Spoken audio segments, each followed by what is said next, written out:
G'day humans, Chris Stead here. Today I'm talking about this, the Google Pixel 8a, the new phone. As you can see, it's still in the box. That's because it's embargoed and I'm not allowed to show you what's inside just yet, but I will be very soon. So make sure you stay tuned to the channel because there will be a review and an unboxing going live shortly. However, in this video, I'm going to take you through all the specifications which I have been given and also take you through the release date and the price. And on top of that, I'm going to compare those with the Google Pixel 8 Pro and the Google Pixel 8, which I have here as well. And I'm going to compare those to the Google Pixel 8a. So the specifications of all three phones, we're going to go through those. We're going to be able to see the exact differences between the three, which are the big Google phones that are currently on the market. So let's just dive straight in and have a look at those specifications.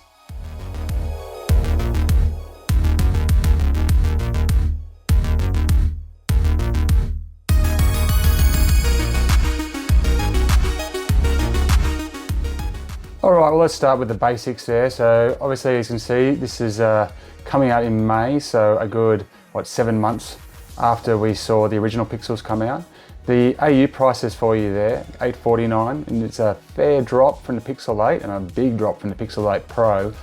So much more affordable variant of the new Google Pixel range. This is what we saw with the 7a as well, and so it's not too surprising. Obviously, prices will differ around the world, but that's what the Australian prices are, and that kind of difference between the prices is what you could expect in all territories. Weight-wise, look, it's pretty much on with the Pixel 8, and you know, you're going to see as we go through this, there's not too much variance between the 8a and 8 really. So it's going to be interesting to see how they actually run and perform, considering that their specs, as you'll see, are so close. Obviously, Pixel 8 Pro, bigger phone, and it's a weightier phone, and you can see from the sizes there, so slightly higher, slightly wider with the 8a than the Pixel 8, but still quite a bit below the Pixel 8 Pro.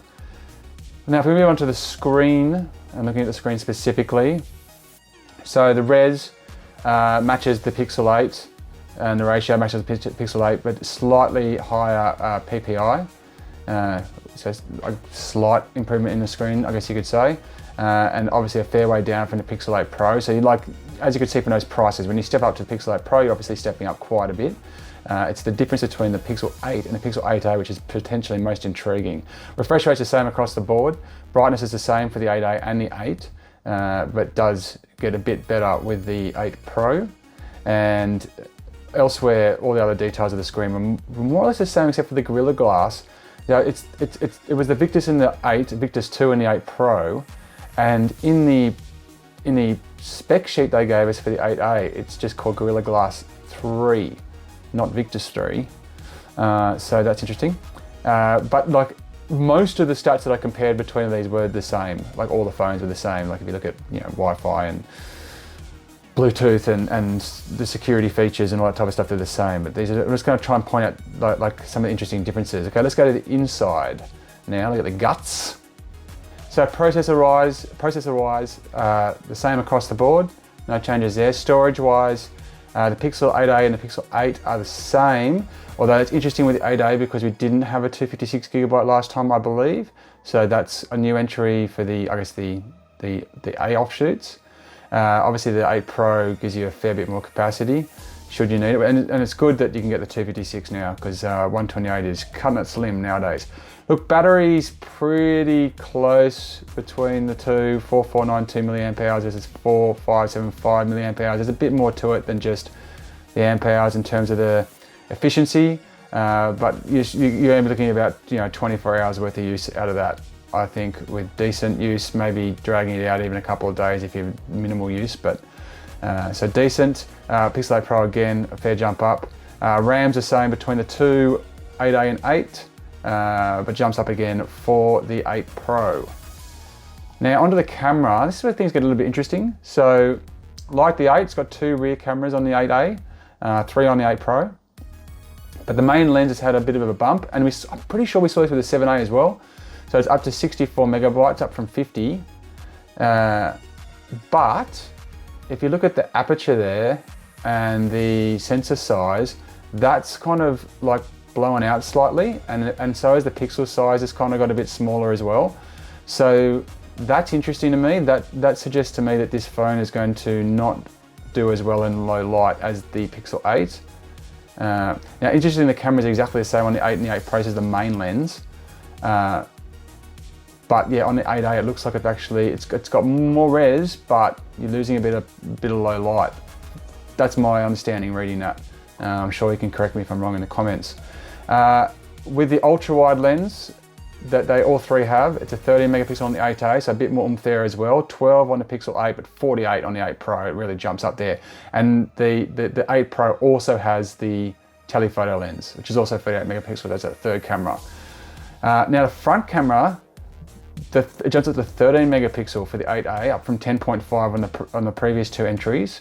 So a little bit more going on there with the megapixels. But as we move on to video, you'll notice that the 8A is only doing 30 frames at 4K on that front camera, whereas it's 60 elsewhere across the board. So that's interesting. So a bit more res on the stills, but it looks like it might eat in a bit to the frame rate.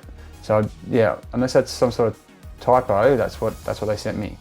Now also colors, interesting, because in the press release it says they only have 3 colors, obsidian, porcelain and bay, but in the actual spec sheet they sent me there were 4 colors. They said there was also aloe. So yeah, I don't know what to make of that, but apparently according to the actual spec sheet they sent me there's going to be 4 colors of this. So maybe that was left in there by accident, maybe that's a regional thing, or maybe that was let slip and it was an accident, or they sent an error, but that's what it said. So we'll see what it comes out over the next couple of days. And the other interesting difference I picked up between all the specs was with the waterproofing, because it's IP68 on the 8 and the 8 Pro, but it's IP67 on the 8A. So that's still gonna like hang out in some water, just not as deep. So, you know, my advice is don't throw it in a pool, but if you want to throw it in a pool, just make sure it's not a deep pool with the 8A, because it's got about half a meter or so of protection, whereas IP68 I think goes up to about 1.5 meters deep, so you've got a bit more scope there. So anyway, that's a run through of the key specs. So there you go guys, that's a direct comparison of the specifications for the 2 Google Pixel phones which have been out now for a good 6 months, even longer, and the Pixel 8A, which is about to land on stores.